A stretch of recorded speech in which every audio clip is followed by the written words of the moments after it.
his mother died. On the day of the funeral, his brother changed the locks on their family home. Liam stood on the porch, the cold November air biting at his cheeks, the cheap black suit feeling like a costume. He inserted the old brass key, the one he carried for 20 years, and it stopped, refusing to turn. He tried again, jiggling it, a frantic, desperate motion. Nothing. The sound of the deadbolt sliding on the other side made him freeze. The door opened a few inches, held by a new security chain. Through the gap, he saw his older brother, Mark. Mark's face was a closed door of its own. He was not wearing a suit. He was in a faded sweatshirt. "You need something, Liam?" he asked, his voice flat, devoid of the grief that should have bound them together. Liam held up the key. "It does not work." Mark's eyes flickered to the key and then back to Liam's face. "I know. I changed them." The words landed like stones. "Why?" Liam whispered, the question barely audible over the wind. "It's my house now," Mark said, his voice hard. "Mom left it to me. The lawyer has the papers. It's better this way. Cleaner. Cleaner." Their mother's scent still lingered in the air. Her favorite coat was probably still on the hook inside. Liam's hand tightened around the key until the teeth dug into his palm. He made one attempt to fix things earlier that day, trying to talk to Mark after the service. He approached his brother, opened his mouth to suggest they go through their mother's things together, but Mark had just turned and walked away. Now, this was the explanation. There was no together. Liam was being erased. He had a choice. He could walk away, swallowed by a second wave of grief, the loss of his brother, the loss of his past.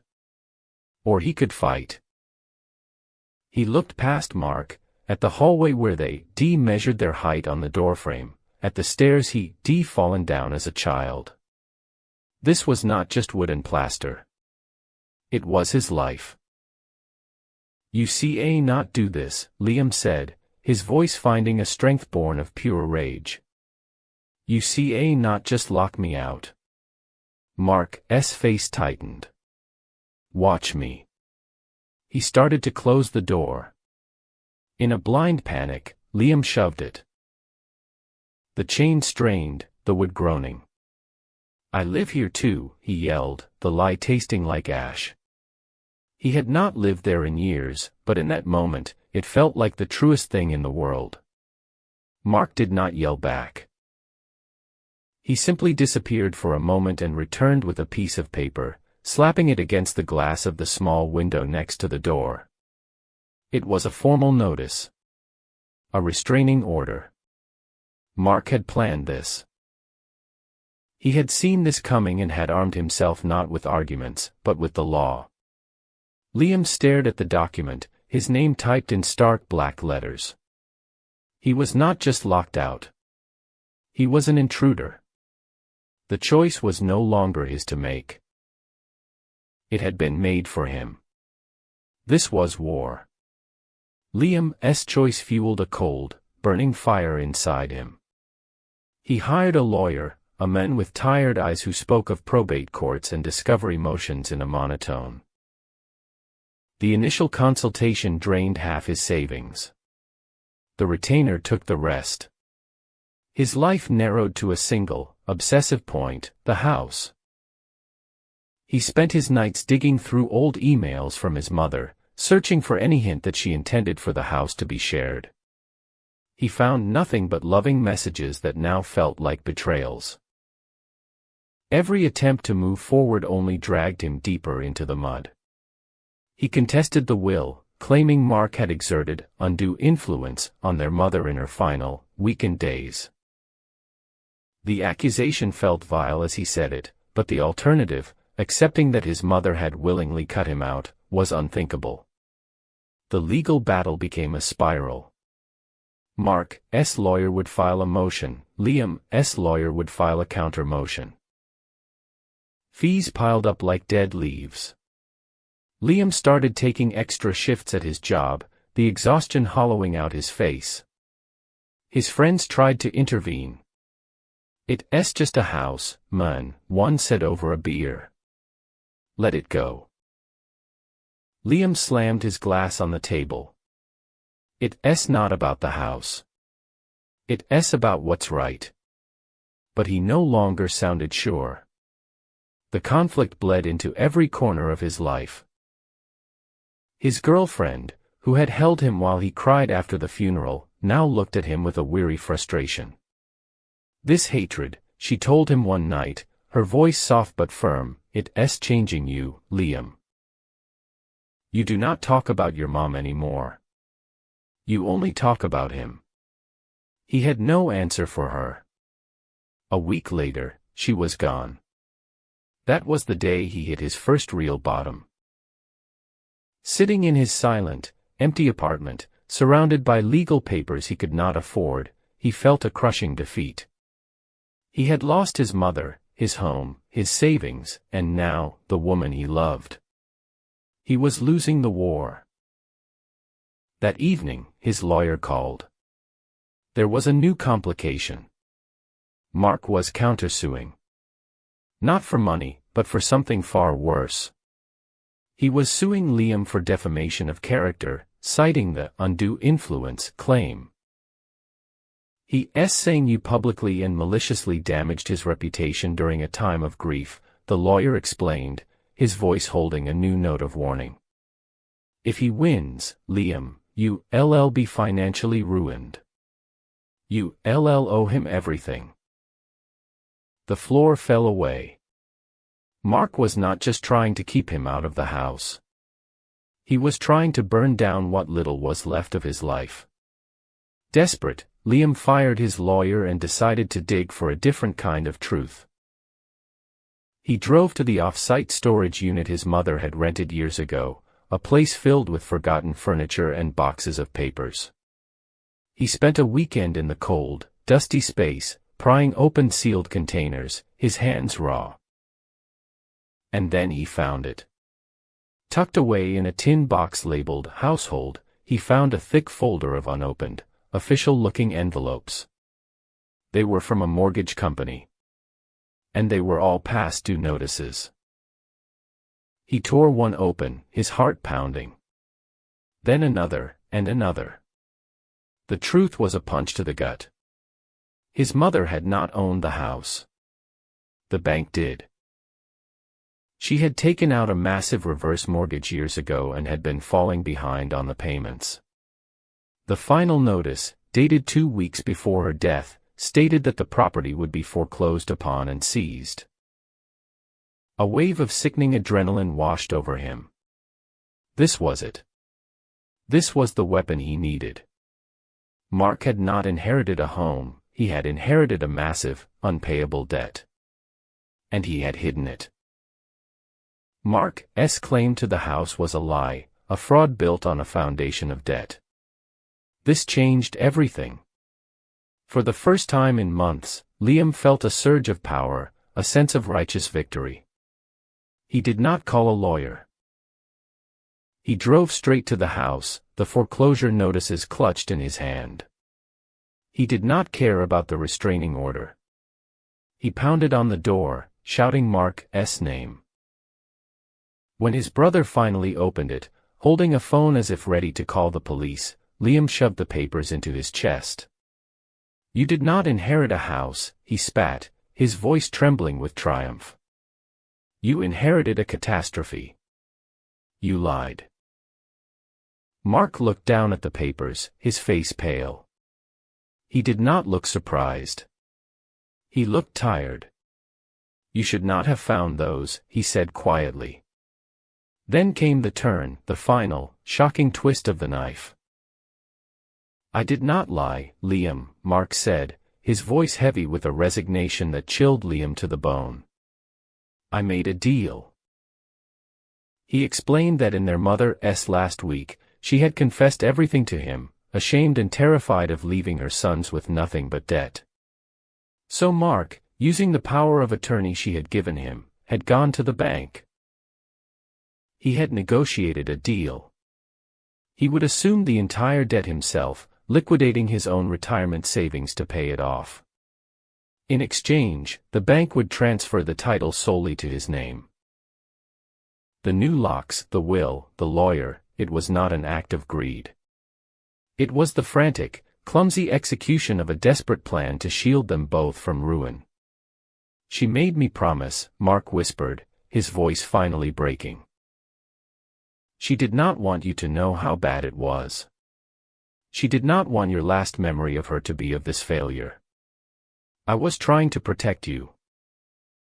Liam stood on the porch, the cold wind whipping around him, the victory papers in his hand now feeling like ash. He had not uncovered a crime. He had uncovered a sacrifice. He had spent the last 6 months and every dollar he had trying to destroy a man who was quietly saving him. He was not the victim. He was the fool. In that crushing silence, Liam finally saw it. He looked at his brother's exhausted face and the pieces clicked into place, forming a picture not of malice, but of misguided protection. The real betrayal was not the changed lock. It was the silence. Mark had not trusted him with the truth. He had decided to carry the burden alone, treating Liam not as a partner, but as a child to be shielded.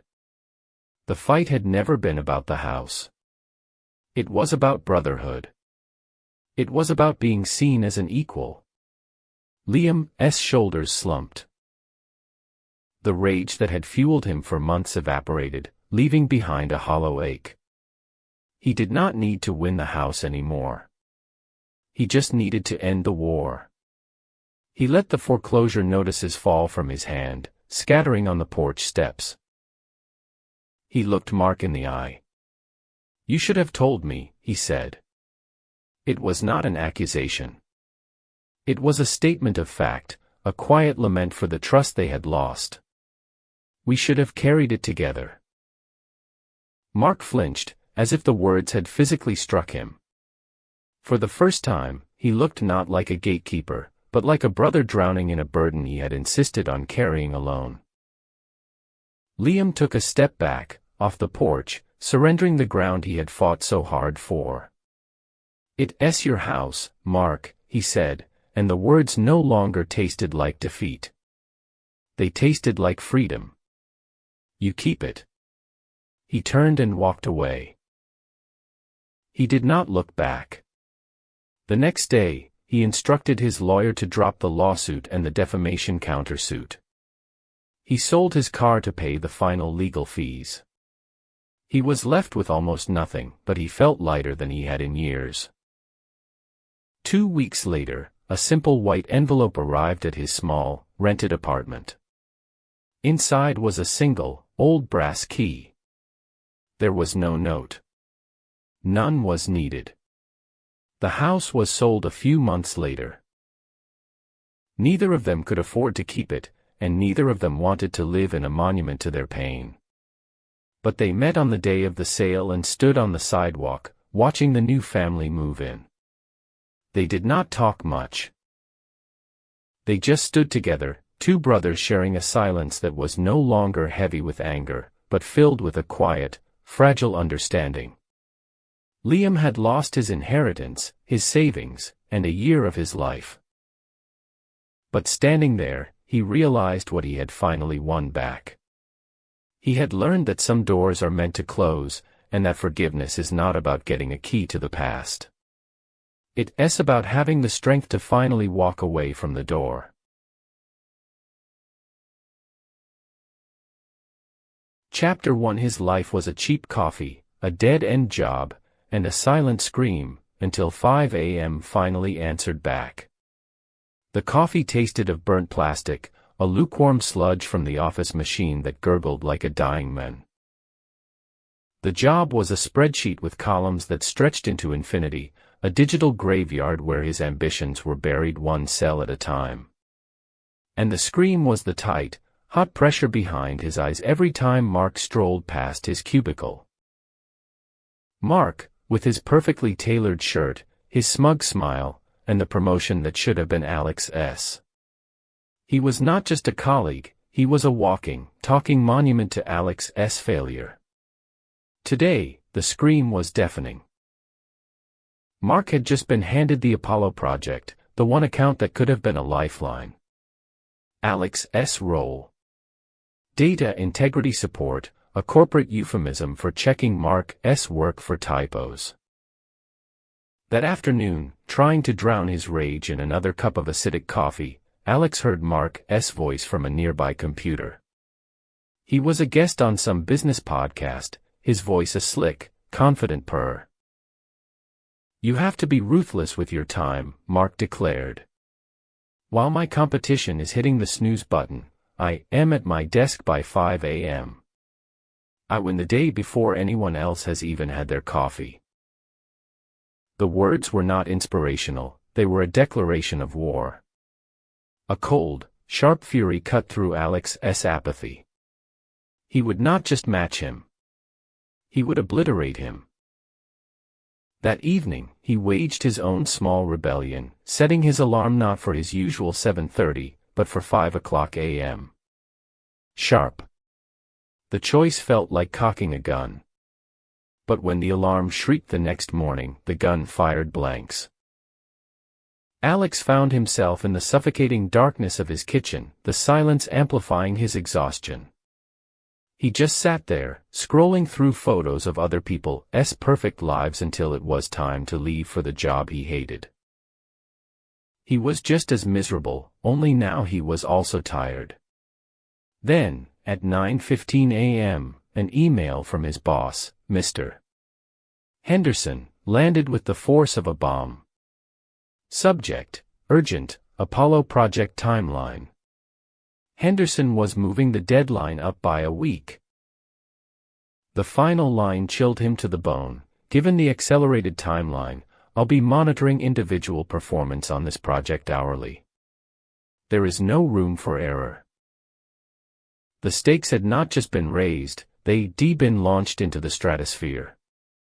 His 5 a.m. alarm was no longer a choice. It was a ticking clock strapped to his career. Chapter 2: The descent into hell was brutally fast.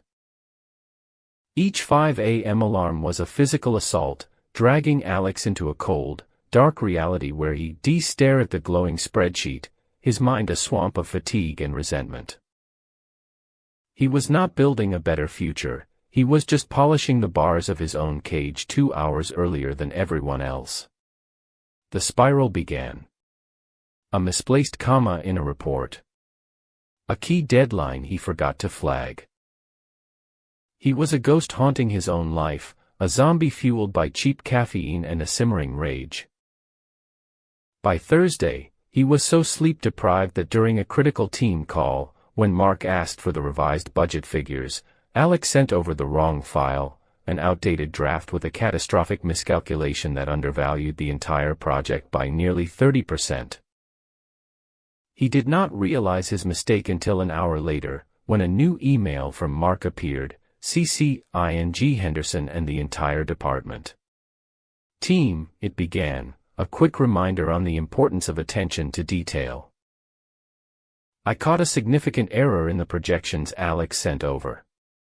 All fixed now, but we need to be vigilant." It was not a helpful correction, it was a public execution. The shame was a physical force, squeezing the air from his lungs. Henderson summoned him into his glass office. The door clicked shut, the sound echoing his doom. "Alex," Henderson said, his voice flat and cold. "I not afford liabilities on this project. This is your final warning." The words were like shards of ice. That night, Alex stumbled home in a daze. He stared at his phone, at the 5 a.m. alarm set to torture him again. It was not a secret weapon. It was a lie. A cruel myth peddled by predators like Mark to the desperate. With a final surge of defiant fury, he deleted the alarm. He was done. He collapsed into bed, surrendering to the crushing weight of his failure. The scream inside him had finally died, replaced by a hollow, terrifying silence. Chapter 3. He could not leave it like that. He had to fix the file, to erase the stain of his incompetence, even if it was his last act at the company. Alex drove back to the desolate office, the sole occupant in a steel and glass tomb. He worked for hours, fueled by a self-loathing that burned hotter than any caffeine. He corrected every number, rebuilt every formula, and finally, around 4 a.m., he slumped over his keyboard, defeated. He was woken by a low, mechanical hum. The cleaning crew's floor buffer. He lifted his head, the imprint of the spacebar on his cheek. His monitor glowed with the time, 5:03 a.m. But this 5 a.m. was different. There was no blaring alarm, no crushing obligation. There was only stillness. A profound, absolute quiet that seemed to clean the clutter from his mind. And in that stillness, a shocking truth detonated in his brain: the problem was never the time. The problem was the spreadsheet. Waking up early to dedicate more hours to the very thing that was destroying him was a form of insanity. The magic was not in the hour itself, it was in owning it. A dangerous spark ignited within him. He pushed the Apollo file to the corner of his screen and opened a blank document. He started to type. An idea he'd buried years ago, a simple app that helped office drones like him identify and develop marketable skills to escape their corporate prisons. The exit plan. He outlined features, sketched a user interface, lost himself in the act of creation. He was so absorbed, he did not hear the whisper of expensive shoes on the carpet behind him. Well. Burning the midnight oil, Alex. Or should I say the 5 a.m. oil? Mark's voice was a stiletto in the silence. Alex's blood turned to ice. He slammed his laptop shut, but it was too late. Mark leaned over, a predatory grin spreading across his face. What was that? The exit plan. A little side hustle. On company property, on company time, after a final warning for poor performance. Oh, Henderson is going to love this. The spark of hope was brutally extinguished. Mark had him. He was not just going to be fired for a mistake. He was going to be fired for trying to dream. He had found the bottom, only to realize there was another, deeper level of hell waiting for him. Chapter 4. Standing in Henderson's office felt like standing in a morgue. Mark was by the window, the triumphant executioner. Alex was in the center of the room, a dead man walking. Mark informs me, Henderson began, his voice devoid of any warmth, that you were misusing company resources to work on a personal project. This was it. The end. But as Alex looked at Mark, ready for the final blow, he saw past the smug grin. He saw the deep, dark circles under his eyes, the twitch in his jaw. Mark was not a god. He was just another prisoner, one with a nicer suit, terrified of the day his own key card would stop working. And in that moment, Alex's fear evaporated, replaced by a cold, liberating clarity. He's right, Alex said. His voice was steady. It did not even sound like his own. Mark's smile faltered. Henderson's head tilted. Alex continued, turning to face his boss directly. Because while I was fixing my mistake on the Apollo spreadsheet, a mistake born of pure burnout, I realized the true problem. The system is broken. We waste hundreds of man-hours on manual processes that are begging for human error. It's inefficient, and it's destroying your employees. He took a breath. My personal project is a proof of concept for a software tool that automates that entire workflow. It would have prevented my mistake. It would cut project setup time by 75%. It would save this company more money on this single project than you pay me in a year. He saw a flicker of something in Henderson's eyes. Greed. Mark saw it too. That's absurd. It's just an idea. Mark sputtered. It's more than an idea, Alex said, pulling out his phone. He had built a crude but functional online prototype while waiting for his execution. It's a working demo. Henderson leaned forward, his eyes locked on the screen, the gears of calculation turning in his mind. Mark was utterly silent, his victory turned to dust in his mouth. An hour later, Alex walked out of the office, leaving 2 stunned men behind. Henderson had offered him a new position, a department to develop his tool in-house. Alex had looked him in the eye and said, "No, thank you." He was not interested in a more comfortable cage. 6 months later, Alex sat in his own apartment, which now doubled as his office. The 5 a.m. light was soft and golden. A ceramic mug, filled with rich, dark coffee that he had ground himself, warmed his hands. On his screen, the exit plan was live, with its first 100 paying subscribers. No alarm had woken him up. He just woke up, hungry to build. The cheap coffee was a distant memory. The dead-end job was a scar. The silent scream had become a battle cry. And every morning, when the world was quiet, it was the only voice he could hear. The most destructive habit is waiting to feel like it. It's an addiction that guarantees a life of mediocrity. You know the feeling. That electric hum of a new idea, the one that promises to be the one. It's a beautiful, thrilling lie. And Chloe was a master at telling it to herself. Her screen glowed with the code of Fading Echo, the indie game she'd been building for a year. It was a love letter to her late grandmother, a story of memory and loss, and it was 90% complete. The final 10% was a swamp of debugging, a tedious, soul-crushing process of fixing tiny errors, one by one.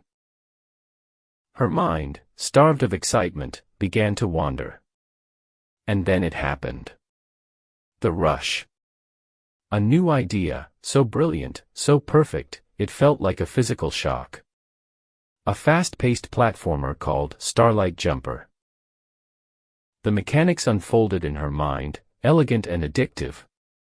The antagonist, the real one, was not the buggy code on her screen. It was this seductive whisper of a new beginning. She told herself she'd just sketch out the character, just for an hour, to get it out of her system. But 1 hour bled into 3, and soon her monitor was filled not with corrected code, but with pixel art sprites of a leaping astronaut. She was high on the feeling of creation, the feeling of potential. The swamp of Fading Echo felt 1,000,000 miles away. That's when her phone buzzed with an email. It was from her publisher. Great news. We got you a slot at the Indiecade Festival. We just need a playable demo in 1 week. A week. A cold wave of panic washed away the warmth of her new idea. The choice was no longer abstract. It was a deadline. Finish the boring, meaningful project, or chase the thrilling, impossible new one. She chose the thrill. It was a desperate gamble, a belief that raw passion could bend time itself. Fading Echo was too complex, too mired in bugs, she reasoned. But Starlight Jumper. Maybe she could build a flashy, vertical slice of that new idea. Something that would wow them. She worked with a manic energy, fueled by coffee and the fear of failure. But the addiction to feeling it has a nasty side effect. The moment the work gets hard, the feeling vanishes. The elegant mechanics that danced in her head became clumsy, ugly blocks of code on the screen. A physics bug sent her astronaut flying into digital oblivion. An animation loop crashed the entire program. Each problem was not a puzzle to be solved, but a personal insult from the universe. The brilliant idea was turning into another digital corpse in the graveyard of her hard drive. The pressure mounted with every passing hour. The publisher's email sat in her inbox like a ticking bomb. She tried to go back to Fading Echo, but her mind was a scrambled mess. The code she'd written just days ago now looked like a foreign language. She had abandoned her momentum, and now she was lost between two broken worlds. The night before the deadline, she sat in the dark, staring at a screen that displayed nothing but a single, blinking cursor. It was a mocking, digital heartbeat, counting down the seconds to her professional ruin. She had nothing. Not a single working line of code from either project. She was a failure, paralyzed by the ghost of an excitement that had left her with nothing but the bill. In a last-ditch effort, she called her grandfather, a retired civil engineer. She expected sympathy, a gentle, "Do not be so hard on yourself." Instead, after she explained her creative block, he was silent for a moment before speaking, his voice flat and calm. "You know," he said, "when we were pouring the concrete for the foundations of the Bay Bridge, nobody ever asked the concrete if it felt like curing that day. We followed the plan. Rain or shine." The words were so blunt, so devoid of artistic romance, that they stunned her into silence. The truth of it, the simple, brutal honesty, hit her like a splash of cold water. Of course. That was it. She just had to do the work. A new kind of energy surged through her, an inspiration not for an idea, but for the act of work itself. This, she thought, was the answer. She would become a machine of discipline. She spent the next 2 hours not coding, but building the perfect productivity system. She downloaded a new task manager, color-coded her calendar, and set up a complex series of timers and reminders. It felt incredible. It felt productive. She was designing the system that would defeat her demons. It was a masterpiece of organization. And it was the deadliest trap her addiction had ever laid for her. She had mistaken the thrill of preparing to work for the work itself. As dawn broke on the day of the deadline, she looked at her immaculate schedule and her pristine desktop, then at her broken game code. She had not written a single line. She had just found a new way to feel like it. Her fingers hovered over the keyboard, ready to type the email of apology that would end her career before it began. Then her screensaver flickered on. It was a photo of her and her grandmother, taken years ago. Her grandma was knitting, her hands a blur of motion, a half-finished sweater in her lap. And Chloe remembered. Her grandmother knitted every single evening. Every evening, without fail, after dinner. Whether she was happy, or tired, or sad. It was not a passion project she picked up when inspiration struck. It was a practice. A quiet, steady rhythm, like breathing. The bridge was not built on feeling. The sweater was not knitted on feeling. And Fading Echo would not be finished on feeling. The insight was simple and profound. She was not fighting for a good feeling, she was fighting for the work itself. She deleted the draft of her apology email. She closed the calendar and the task manager. She opened the source code for Fading Echo, scrolled to the very first reported bug, and stared at it. It was a tiny, stupid error in a single line of code. She did not feel a spark of passion. She felt nothing but the cold, clear duty of the task ahead. She fixed it. Then she moved to the next one. And the next. For hours, she worked in absolute silence, driven not by a high, but by a low, steady burn. At noon, she exported a build. It was not perfect. It was glitchy. But it was playable. It was real. She attached it to an email with a single sentence: "Here is the demo for Indiecade." Then she closed her laptop. The mediocrity she had feared so deeply was not in the slow, boring work. It was in the endless, brilliant chase for a feeling that never stayed. She nursed her sick mother for years. Her mother's last will left everything to the new gardener. The lawyer, Mr. Davies, cleared his throat, the sound unnaturally loud in the sterile, wood-paneled office. Emily stared at the polished mahogany table, seeing her own reflection, a pale, hollowed-out ghost. The words did not just sting, they hollowed out what was left of her. For 5 years, her world had shrunk to the 4 walls of her mother's bedroom, the cloying scent of medication, the endless drone of the television, the sharp, demanding ring of a bedside bell. She had traded her career, her friends, her life, for this.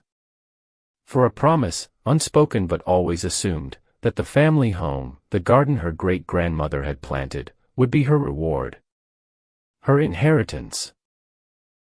Instead, it belonged to Lucas, a man who had been in their lives for less than 6 months, a quiet young man with dirt under his nails and an unreadable expression. Mr. Davies slid a piece of paper across the table. You can contest it. Claim undue influence. But Eleanor was of sound mind, according to her doctor.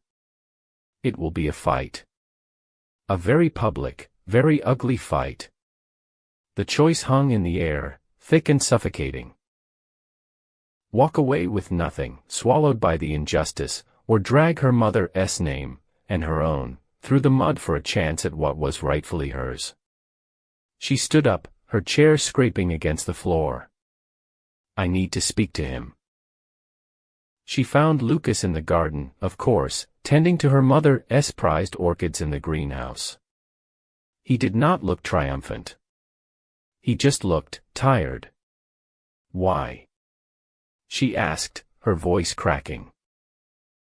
He did not turn around, his hands moving gently over a pale, almost luminous flower.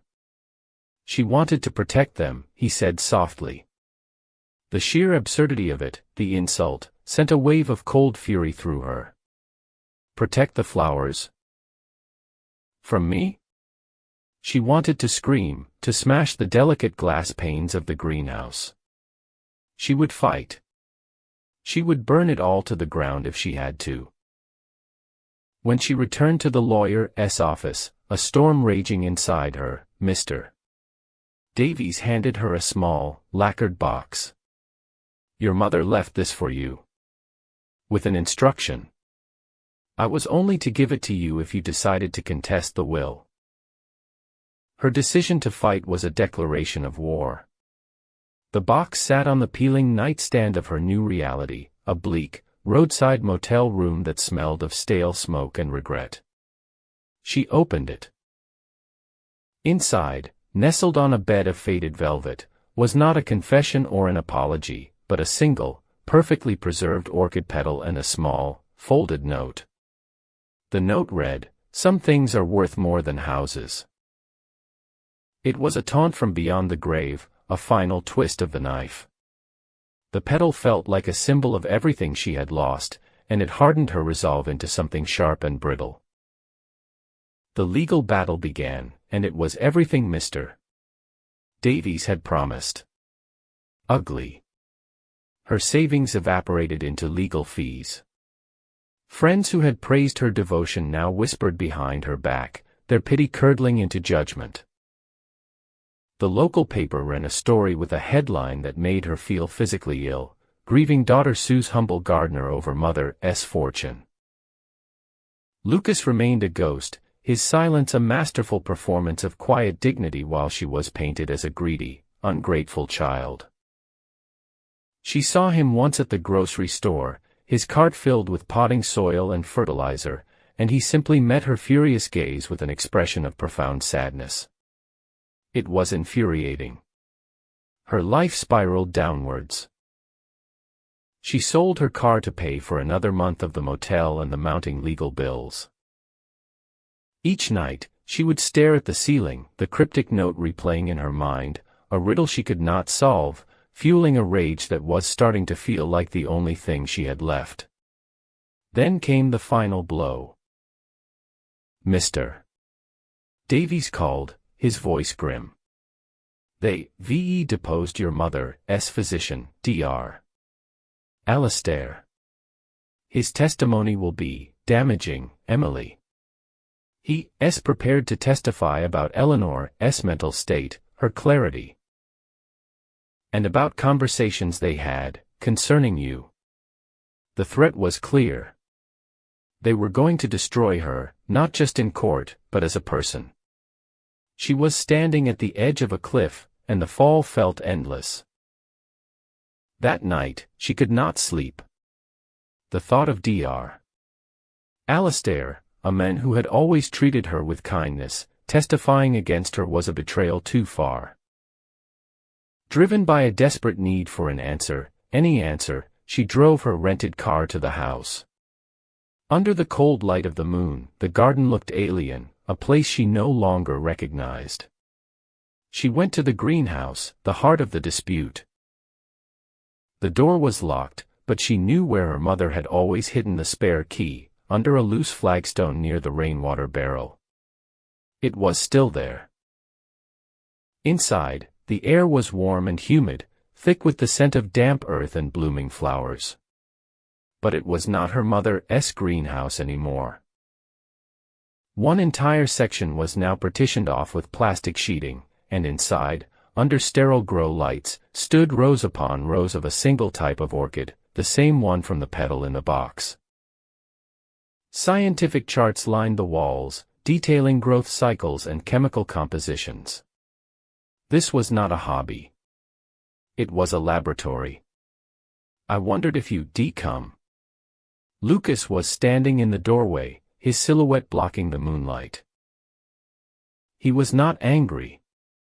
He walked past her and held up a medical file. It had her mother's name on it. He opened it to a page detailing a diagnosis, Huntington's chorea. A rare, degenerative, and hereditary neurological disease. It affects the mind long before the body, he said, his voice flat. Paranoia. Agitation. The belief that those closest to you will betray you. Then he pulled out a second file. This one had her name on it. It's a dominant gene, Emily. A 50% chance. Your mother had you tested as a child. He paused, letting the weight of the silence press down on her. You have it, too.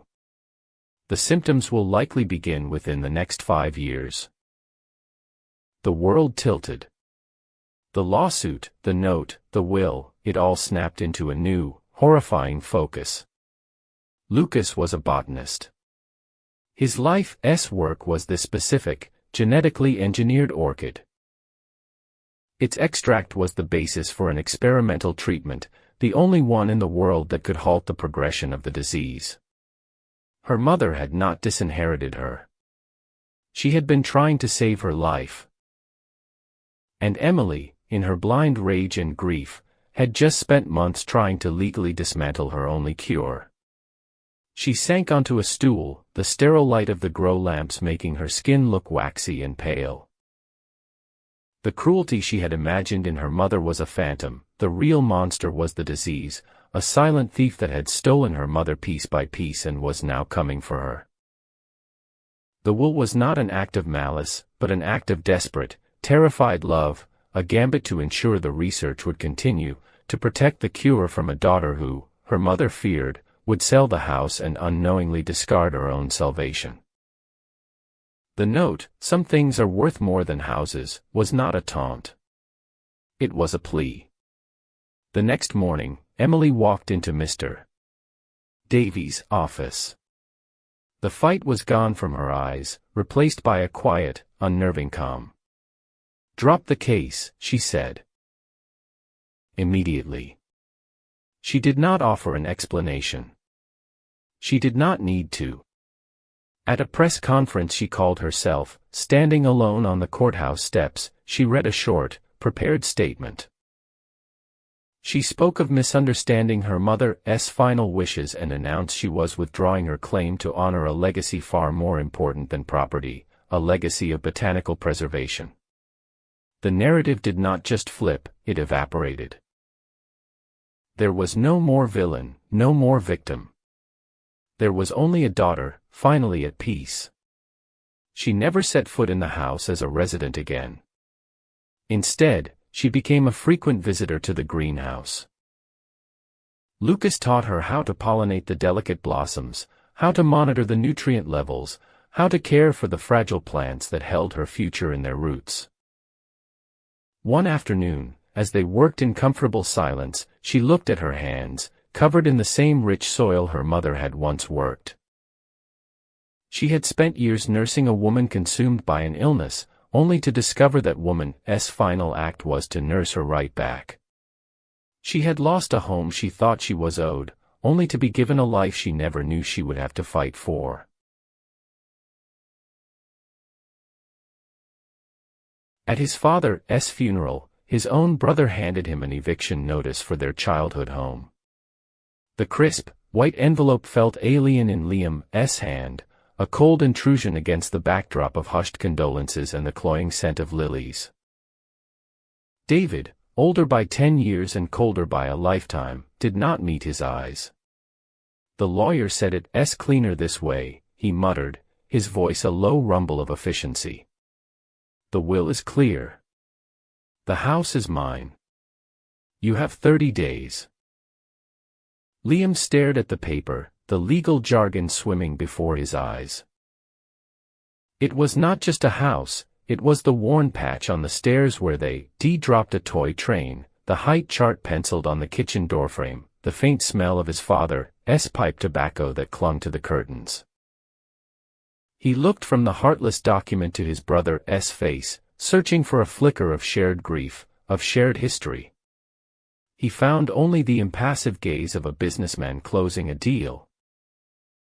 His first instinct was to scream, to tear the paper to shreds and throw it back in David's face. Instead, a choked whisper escaped his lips. "Why?" David finally looked at him, a muscle twitching in his jaw. "Because Dad knew I'd take care of it. He knew I would not let it fall into disrepair. He wanted it protected." The words were a slap, implying Liam was a liability, a threat to their father's legacy. That night, sitting in his father's favorite armchair, Liam made his choice. He would not fight. Fighting meant lawyers, accusations, and turning their family's memory into a public spectacle. If this was his father's final wish, however cruel it seemed, he would honor it. He would leave. He began packing a single box of sentimental items, his father's worn gardening gloves, a framed photo of them as boys, a tarnished silver locket. As he reached for a small, leather-bound journal on the nightstand, David appeared in the doorway. "What are you doing?" he asked, his voice sharp. "Just a few of Dad's things," Liam stammered. David walked over and took the journal from his hand. "No. The will states the house and its contents are mine. You will leave with your clothes and nothing else." The 30 days passed in a blur of numb disbelief.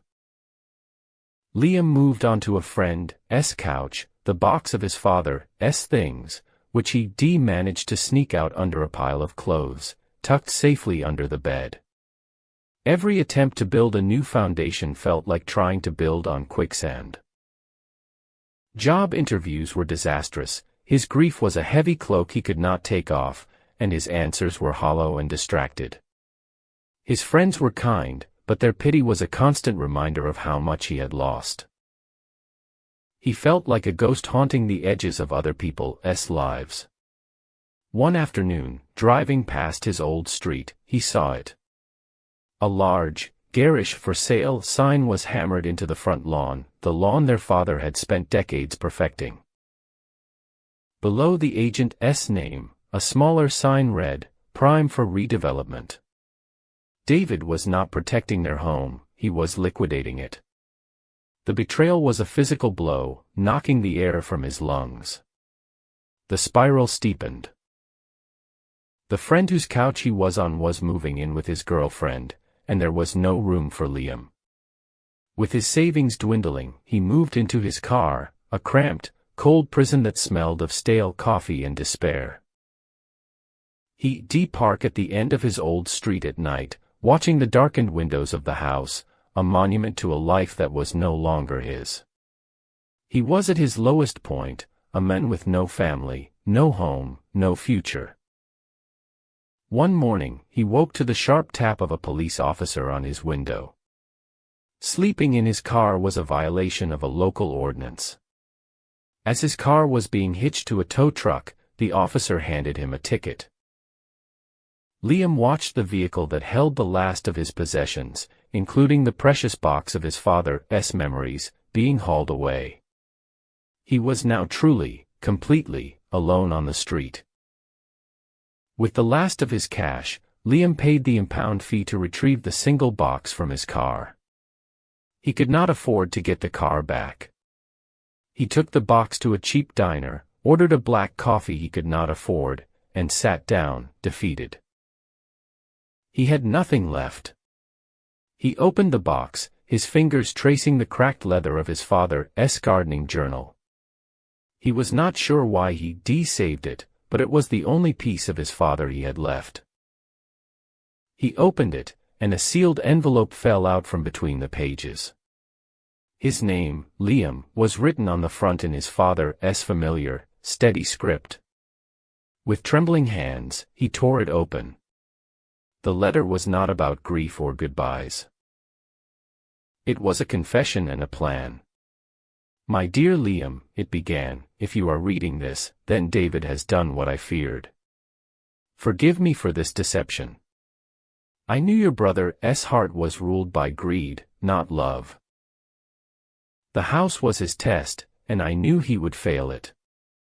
He will seize the walls, but he will miss the foundation. Your inheritance, the true legacy of our family, is not in that house. It is buried where our story began, beneath the roots of the old oak we planted together. It is waiting for you." Hope, fierce and blinding, surged through Liam for the first time in months. He had a purpose.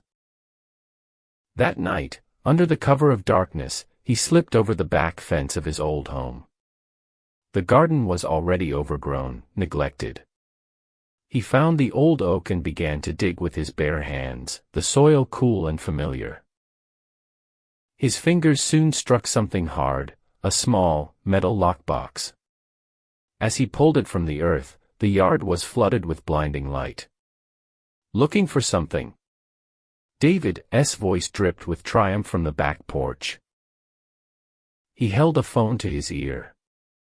"Yes, officer. The vagrant I mentioned is back. He's on my property, trying to dig up the yard."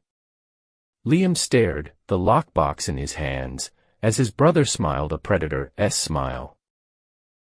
He had not found a treasure, he'd walked right into the final, perfect trap. Sitting in the back of the police car, the cold metal of the handcuffs biting into his wrists, Liam felt a strange sense of calm. It was over. He had lost everything. David had won. The officer had let him keep the lockbox, assuming it was his personal property. He turned it over in his hands. It was old and rusted, with a simple lock. Then he saw it. Scratched into the bottom, almost invisible under the dirt, was a small inscription, P.O. Box 482. It was not a clue to what was inside the box. The box was the clue. His father had not buried a treasure, he had buried a message, a decoy designed for David's predictable greed. The old man had known his oldest son would be watching, waiting. The real inheritance was somewhere else entirely. Using his one phone call, Liam did not call a lawyer. He called Mr. Abernathy, his father's old friend and attorney, a man he had not thought to contact in his grief. He explained the box, the inscription, the P.O. box number. There was a long pause on the other end of the line, followed by a soft chuckle. Your father, Abernathy said, was always 10 steps ahead of everyone. While David was triumphantly prying open the decoy box in front of the police to find nothing but a single, rotted acorn and a note that read, "You see not grow a forest from a poisoned seed, Mr. Abernathy was opening a safety deposit box.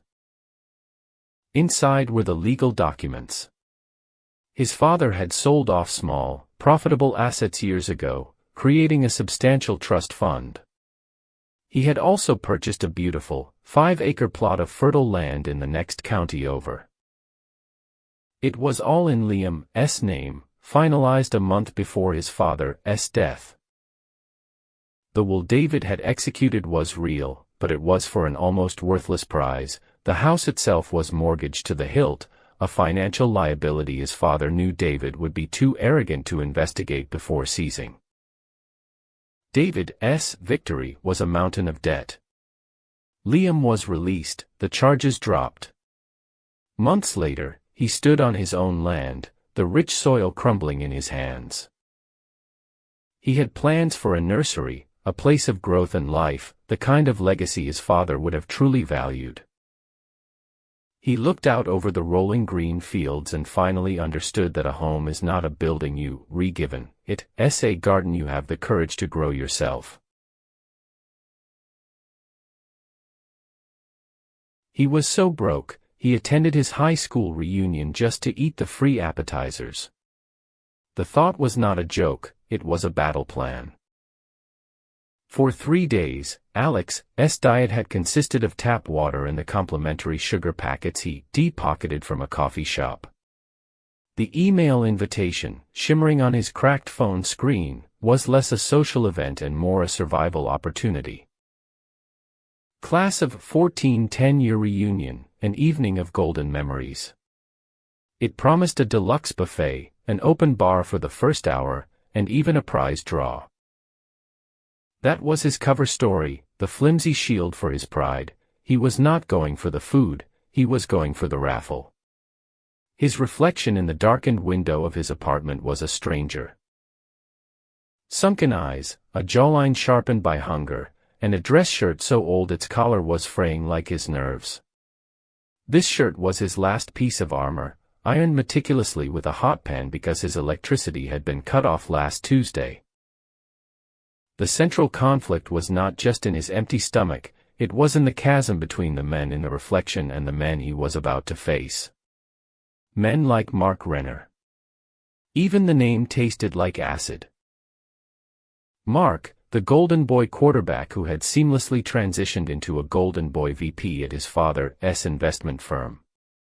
Mark, who had once publicly called Alex's first startup idea the adorable dream of a future barista. Alex's first attempt to solve his problem that night was to simply not go. He'd de-starve. It would be more dignified. But then a hunger pang twisted his gut so sharply he had to sit down. This was not about dignity anymore. He made his choice. He would go, eat, and leave. A ghost at the feast. He walked the 2 miles to the downtown Marriott, the frayed shirt clinging to his back with cold sweat. But as he stood across the street, peering through the grand glass doors into the ballroom, his plan shattered. There, in the center of a laughing circle, stood Mark Renner, holding a glass of champagne. He was louder, larger, and more successful than Alex had even imagined. And as Alex watched, paralyzed, he saw Mark raise his glass for a toast. To the winners, Mark's voice boomed, faintly audible through the glass. And to the market, for having the good sense to crush the weak. The laughter from the group felt like a physical blow. Going in there now was not just a mission for food. It was walking into his own execution. He pushed through the doors. The logic of his choice was a current pulling him forward. Hunger overrides pride. The warmth and noise of the ballroom enveloped him, a thick, suffocating blanket of perfume, cologne, and collective self-satisfaction. Alex's strategy was simple: avoid eye contact, locate the buffet, load a plate, and find a dark corner. He moved along the wall, a shadow in a sea of glittering dresses and tailored suits. He saw faces he vaguely recognized, people who had become dentists, lawyers, suburban parents. Their lives were solid, tangible. His felt like smoke. He found the food. Miniature quiches, glistening shrimp cocktails, tiny beef Wellingtons. It was a paradise of calories. He grabbed a plate, his hand trembling slightly. He did not dare take a drink. Alcohol on an empty stomach was a rookie mistake. As he was carefully placing a third shrimp onto his plate, a heavy hand clamped down on his shoulder. Well, well, well. Alex Mercer. I did not think you'd have the guts to show your face. It was Mark. His smile was all teeth, a predator's grin. Heard your latest genius app went belly up. What was it this time? Uber for dog walkers. The circle of friends around him chuckled. Alex felt the blood drain from his face. Just a pivot, Mark. You know how it is. The lie was thin and pathetic. Mark's eyes scanned Alex's worn shirt, the desperate plate of food. Right. A pivot. Listen, if you need a little charity investment to get your next lemonade stand running, just let me know. My firm likes to support community projects. The laughter this time was louder, crueler. Humiliation, hot and sharp, pierced through Alex's hunger. He tried to step away, to just disappear, but his foot caught on the leg of a table. The plate tilted. Time seemed to slow down as the shrimp and quiche slid off, landing with a sickening splat on the polished floor. The laughter stopped. Every single person in the vicinity turned to look at the mess, then at the men who made it. Alex's spiral had hit the ground, literally, at the feet of his tormentor. As Alex knelt to scoop the ruined food onto his plate, a quiet voice cut through the silence. Are you okay? He looked up. It was Chloe Vance, a girl who had been in his AP chemistry class. She'd been smart, quiet, almost invisible back then. Now, she wore a simple but elegant black dress and looked at him not with pity, but with a strange, analytical curiosity. She offered him a napkin. I heard about your app, Connect Sphere, she said, her voice low. The user interface was clunky, but the core algorithm for social mapping was brilliant. Way ahead of its time. Alex froze, his hand hovering over a crushed quiche. Someone had actually seen his work. For a brief, dizzying moment, it felt like a lifeline. Hope, an emotion he thought long dead, flickered inside him. But then Mark stepped back into the frame, his shadow falling over them both. He looked from Alex on the floor to the impressive woman standing beside him, and his predatory smile returned, wider this time. He saw a new angle, a new way to inflict pain. Chloe, you always did have a soft spot for lost causes, he said smoothly, before turning his full attention to Alex. "You know what, Mercer? I was just kidding about the charity investment. But I do have a real offer for you." He leaned in, his voice dripping with magnanimous poison. "My assistant is looking for an assistant. Mostly coffee runs, dry cleaning, that sort of thing. It's not glorious, but it's a steady paycheck. A chance to learn how a real business is run." He said it loud enough for everyone, especially Chloe, to hear. It was a masterstroke of cruelty. It was not an offer, it was a public branding. He was offering Alex a collar and leash. The truth of the situation crashed down. This moment of potential salvation had become a trap. In front of the one person who saw his value, Alex was being offered the role of a servant. He was at his lowest point, a beggar being offered scraps at the king's feast, with everyone watching to see if he'd debark. On the floor, surrounded by his ruined dinner, Alex looked up at Mark. He saw the $1,000 suit, the perfect teeth, the smug confidence of a man who had never truly risked anything. Then he looked at Chloe. He saw the intelligence in her eyes, the quiet power of someone who evaluated substance over style. And in that moment, the epiphany struck. The choice he'd made that night was not between dignity and hunger. It was between visibility and invisibility. By staying home, he would have remained invisible, slowly fading away. By coming here, he had become painfully visible, but visibility, even in failure, was a form of currency. He had data. He had 7 failures worth of data. He slowly got to his feet, ignoring the mess on the floor. He looked Mark directly in the eye, his voice steady for the first time that night. "That's a generous offer, Mark," he said, his tone devoid of sarcasm. "But my price has gone up." He then turned to Chloe, completely ignoring Mark as if he had ceased to exist.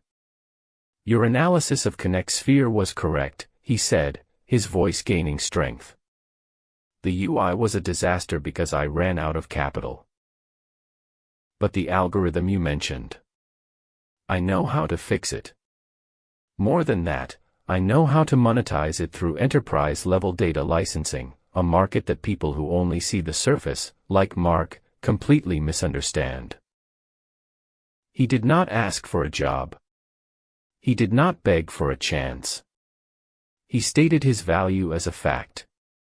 Mark was stunned into silence, his face a mask of confusion.